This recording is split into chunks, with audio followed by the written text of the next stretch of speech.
and try again.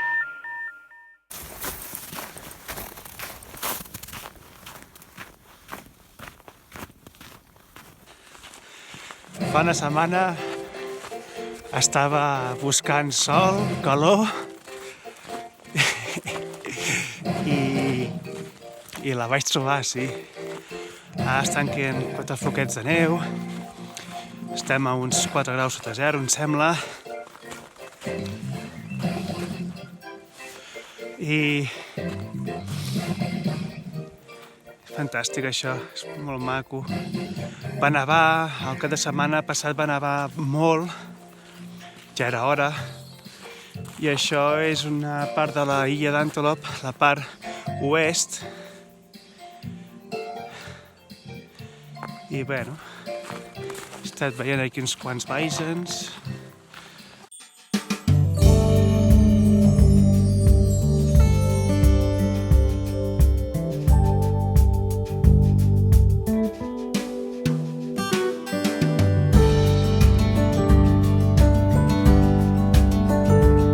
Mireu on em trobo, està nevant.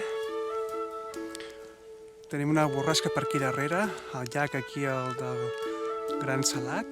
Estic a Antelope Island. Al meu darrere és la zona oest i aquí en paisatge.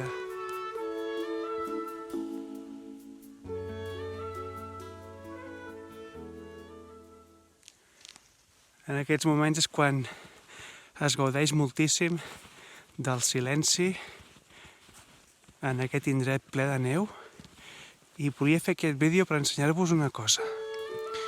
Mireu aquestes traces que hi ha aquí al terra. M'aproparé una miqueta més.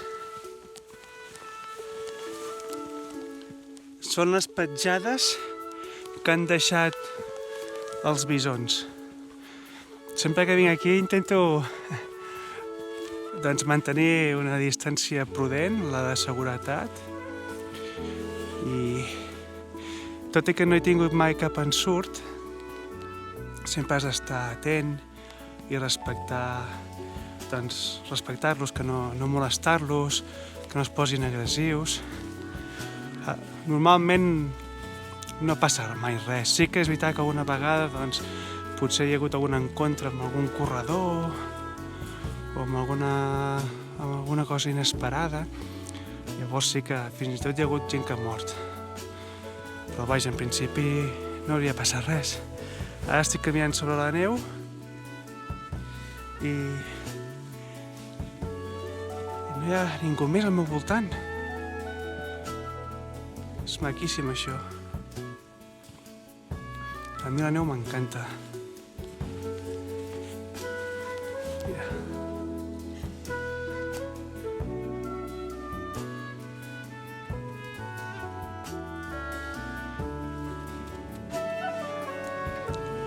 Hi ha molts camins marcats per fer i sembla mentida com ara està tot nevat i a l'estiu fa tanta calor aquí.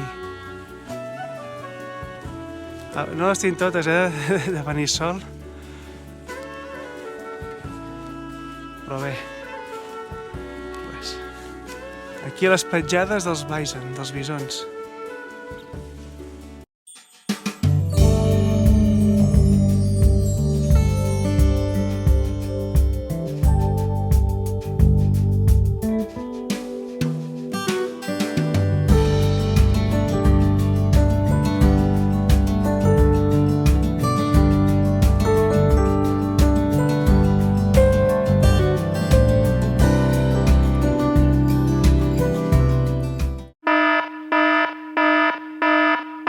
Yes, it is. The storm system that started impacting us last night still impacting us. Hurricane got 3 St. George, picked up 1. It wasn't just southern Utah. Today, throughout the day, we saw light snow showers in the north. Jonah Scala catching this at Antelope Island. That light snow persisted, and as those temperatures didn't get above freezing today, so we had very cold temperatures that allowed for that snow to accumulate in some locations.